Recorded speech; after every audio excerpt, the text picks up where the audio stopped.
Tell me, Charcot, you're a lawyer with a sharp eye. Don't you agree that Marguerite is even more beautiful than her portrait shows? Of course, my dear Duke. She's a veritable paragon of female loveliness. You're most fortunate indeed, going to claim her as your wife.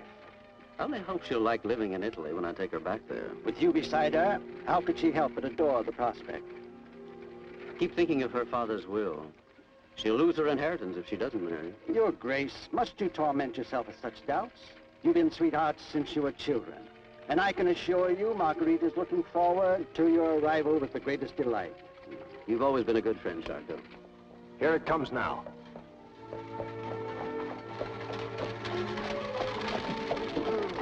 Why are we stopping? The French border guards.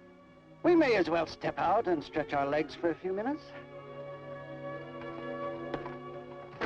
Your papers, monsieur.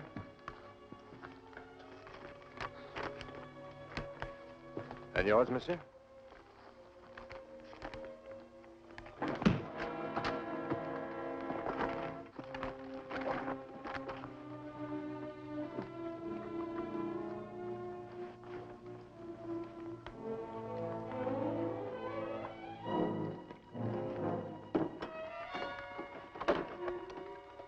Good work. This to keep your lips sealed. And should you forget it, there's another way in which it might be done even more conclusively. How's the Duke? He will recover. On your way.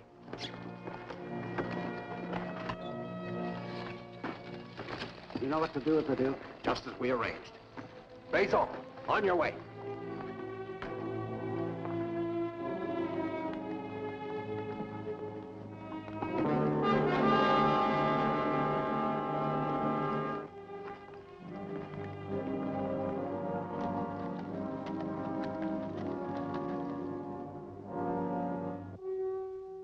It all happened in a very few moments. 4 bandits, all masked, all heavily armed. Your fiancé resisted. Rabat and I tried to help. 2 shots were fired. Both found their mark. The Duke toppled into the waters of the raging stream and was swept away. Oh, Uncle, Uncle. Tragic, my dear, tragic. I shall call on the Minister of Public Security and demand that neither men nor effort be spared to apprehend these scoundrels. Thank you for riding to us, my friend.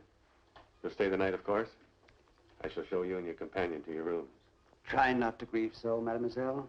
It would be the Duke's own wishes, I'm sure. Thank you, monsieur. My sincere regrets, mademoiselle.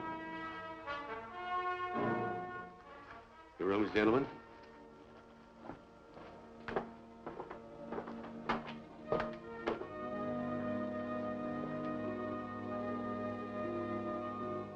On a bridge at the border, you said, mademoiselle. That's what they came to report. But it's a lie. I feel it. I swear it, you must believe me. I'll believe anything from the lips of the daughter of my old friend. Thank you, Monsieur le Comte. That's why I came to you, hoping you would help me. Tell me, what does your uncle feel about what you have told me? He pretends to believe his lawyer's tale, but I have proof of what I say. Which is? The ring. The ring I saw on the finger of Charcot's companion. It belonged to the Duke. How can you be sure? Because I gave it to him less than a year ago. This man who wears the ring now, what's his name? Rabat. Rabat. And he's staying at your chateau? Yes. Jacopo, we will need 2 horses. 2? Jacopo and I are going to pay a visit to Monsieur Rabat. Carla, you will remain here with mademoiselle. Tell me, which room in your chateau does Rabat occupy?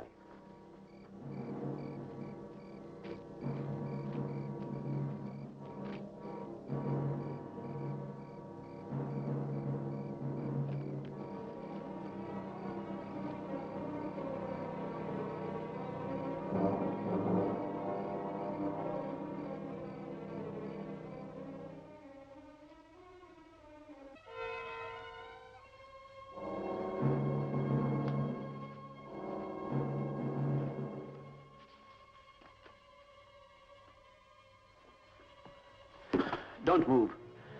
Don't force me to kill you. What have I done to you, monsieur? Why should you want my life?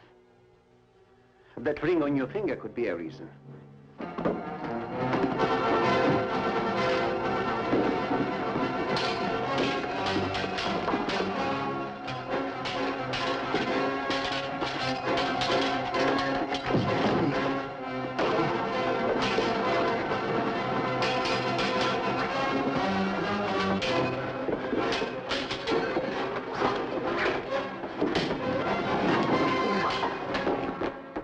Now you will answer a few questions. What do you want to know?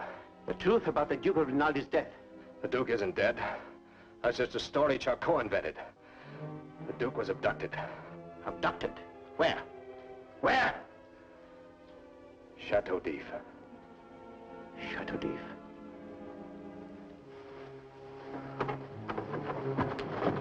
A foolish move, my friend. I could easily take your life. But why should I save CHATEAU the trouble? CHATEAU? He'll hardly do less when he learns you have given me this information.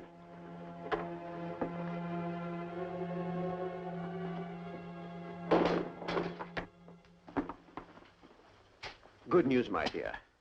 The Duke of Rinaldi is alive. Oh, praise the saints. But he was abducted. For reasons I don't know. But where is he? We must release him. Easier said than done. But why? Where are they taking him? To the Chateau d'If. Oh, no. The police will go to them. They'll release him. No, it isn't that easy. Why not? Because someone at the Chateau d'If is part of this conspiracy. One side of the police, and they'd never let us find him. Alive or dead. Then what can we do? Get the Duke out. It's easier for a man to pass through the eye of a needle than to break out of the Chateau d'If. And hardly less so to break in. You heard what the coachman said? Marguerite ordered him to drive her to the Count of Monte Cristo's house last night. I don't like this. Monte Cristo was a very good friend of my late brother. If he's behind Rabat's disappearance... We don't know that. There's no reason to believe your niece could tell him anything. Well, I still think a sword thrust would have been surer than abducting Rinaldi. And destroyed the only cards we have to play. The Duke of Rinaldi alive in the Chateau d'If gives us a powerful bargaining point if anything should go amiss. What can go amiss? You said I'd get my brother's fortune if Marguerite was unmarried on Tuesday next. And so you shall. But wills can be contested. Judges are only human. Marguerite would give 100 times the estate for the safe return of the Duke.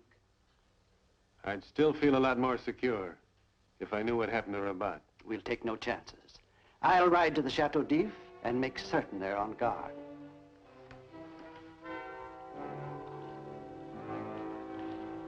Chateau d'If. It has a grim and foreboding look. One has to find himself a guest to appreciate how much. Edmond, this venture has a dark taste. It's deliberately tempting fate. We have tempted fate before, my friends. Let her do her worst.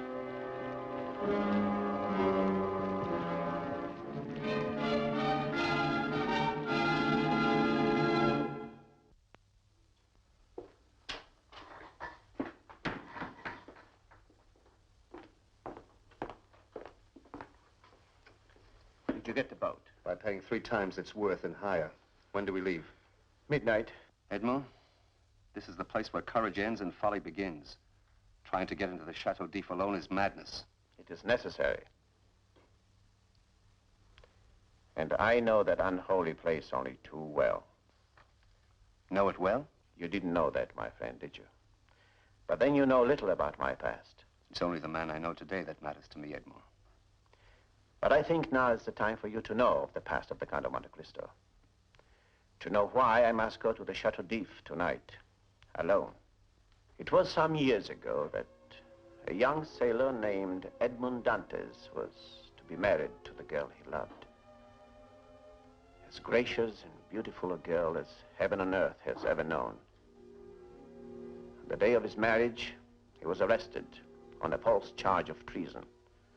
Without trial, without the opportunity to defend himself, to protest his innocence, he was thrown into a cell in the subterranean dungeons of Chateau d'If. Sentenced for the rest of his natural life. A cell where he was to spend the next 12 years.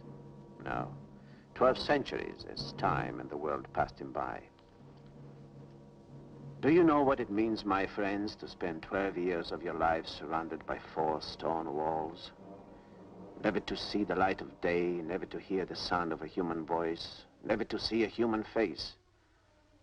Your only knowledge that you are not alone in a dank, unfeeling world of cold stone comes once a day, when some unknown, unseen guard once a day shoves through the maggot-ridden slop they call your daily food. But then one day, I did hear a sound, a scraping sound of metal against rock. For a moment, I paid no attention. But then I heard it again. It was coming from one wall of my cell. I could hear it plainly now, a scraping against stone. There was someone on the other side of that wall. Another human being.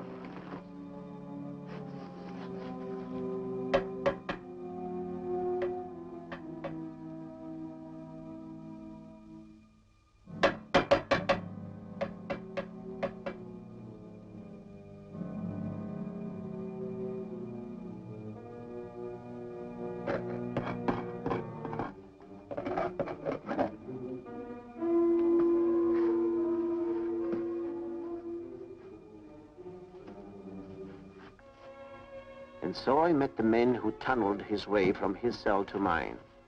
The men who was to change the entire course of my life, who was to eventually make me the Count of Monte Cristo, the Abbe Faria.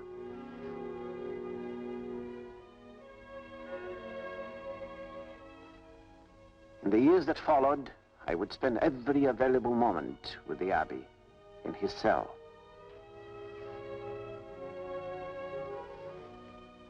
The Abbe Faria possessed wisdom and knowledge given to few men upon this earth, and he imparted what he could to me.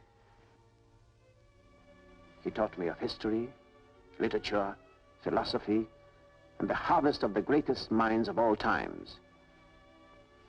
But more than these, he taught me kindness and humility. To distill the anger and bitterness from my heart, taught me of men's injustice to men, and that the noblest virtue on earth was righting the wrong that has been done to another. And then, as his last parting gift to me before he died, he told me of the secret of a fabulous treasure, one which had been given to him to use for the benefit of humanity. And then in turn he entrusted me with it, to use as he would have done, to help the needy, cure the ill, free the oppressed, to be dedicated to the cause of all mankind. And then, one day, this great man died. The rigors of CHATEAU had finally wrought their toll. But there was one more thing the Abbe Faria did for me. He provided me with his burial shroud and the means of escaping from the CHATEAU. For when they hurled his body over the battlements, it was I, Edmond Dantes, who was wrapped within that sack of burlap and went plunging into the sea. I made my escape from that shroud. I made my way to the island of Monte Cristo and to the fabulous treasure there. That's when I became the Count of Monte Cristo, the man you know today. Now you realize why I know the CHATEAU so well, Carlo. Why you know why, with another man unjustly imprisoned there, I must go to rescue him.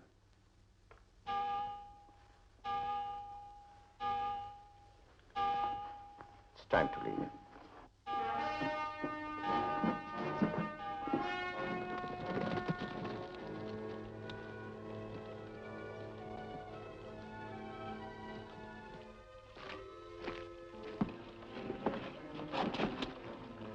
What of Jacopo and me? Are we just to wait? Wait and pray.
raise no alarm. Just what is it you want? You will take me to the Duke of Rinaldi. I know he's here. Take me to him. I'm afraid not, my dear Count. We've been expecting you, my dear Cristo. Permit me, Count, to introduce you. Monsieur Lantin, director of the Chateau d'If. Welcome, Count. You are an unusual guest. But then I hear you're an unusual man. I'm not inspired to return the compliment, monsieur. So you bait me in my own den, do you? Don't let him ruffle you, my dear Lantin. I'm sure there are ways here to curb such high spirits. None more effective anywhere. Remove him. How long do you want Cristo to be my guest? Since you will not be recorded in the official books as a prisoner, you may forget him completely. It will be a pleasure.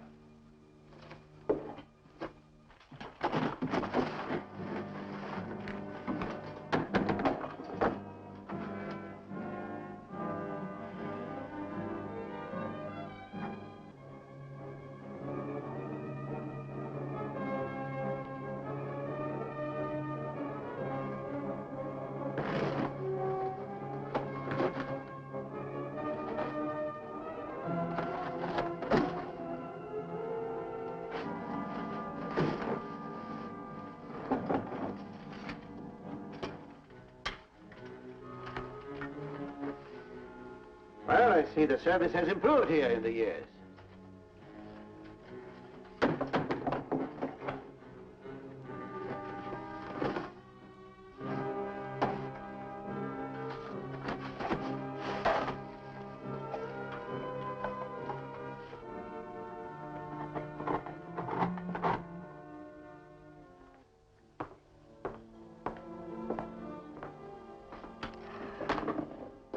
How much longer does Edmond expect us to stay here?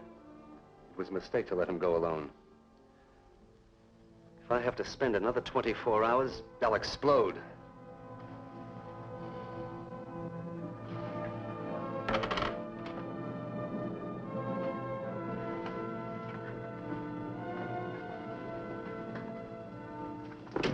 You're sure they're from the Chateau d'If?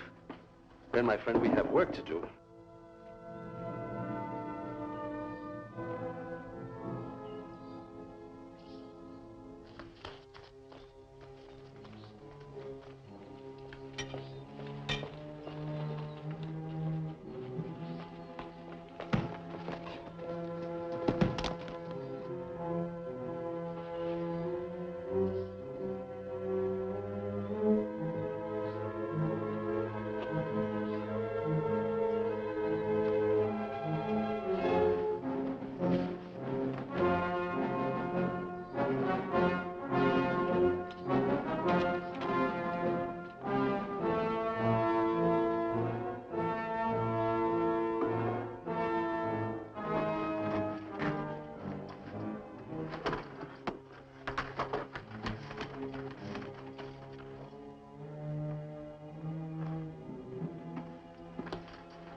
Blundering fool. I'll have your head for this.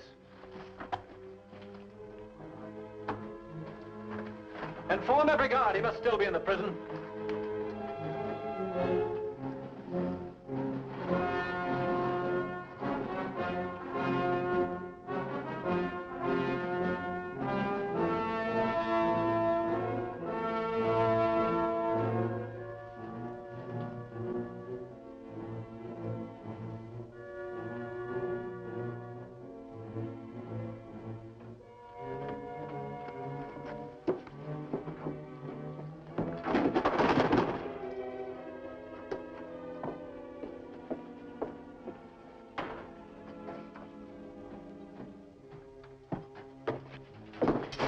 This time, my dear jailer, there'll be no time for pleasantries.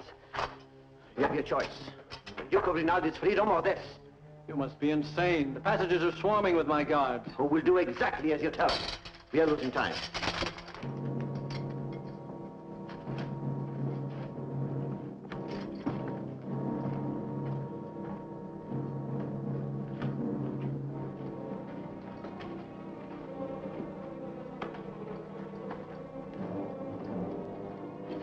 Here.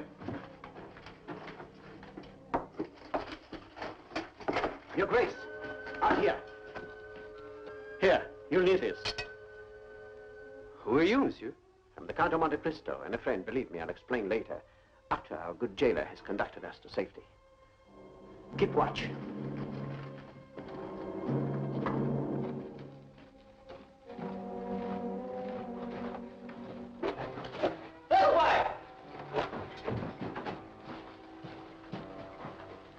If you want him alive, don't take another step.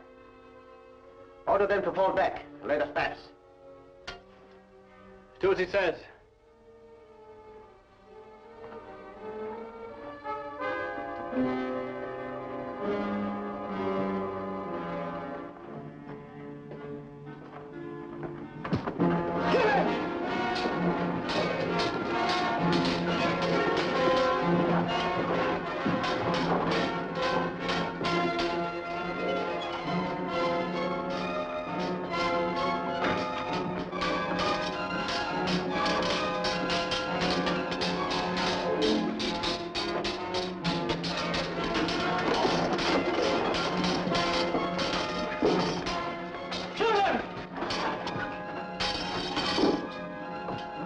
Shoot him!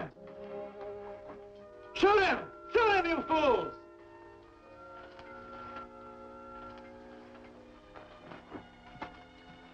If you insist. Duke Rinaldi, meet my friends, Carlo and Jacopo. Gentlemen, we seem to have timed things rather well. Let's take along our bloodthirsty friend. We'll need him for a safe passage back home.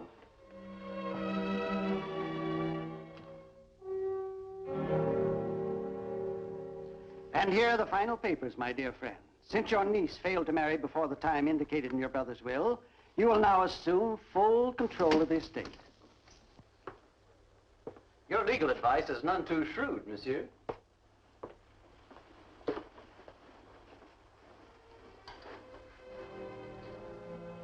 May I present the Duchess of Rinaldi? What is this? We were married at Versailles yesterday. Oh, permit me to introduce the witnesses at the ceremony. You told me they were both safe under lock and key at the Chateau d'If. So we were, monsieur. But it got somewhat monotonous, and we decided on a change of scenery. Jacopo, Carlo, I believe the prefect of police is awaiting your return with some guests.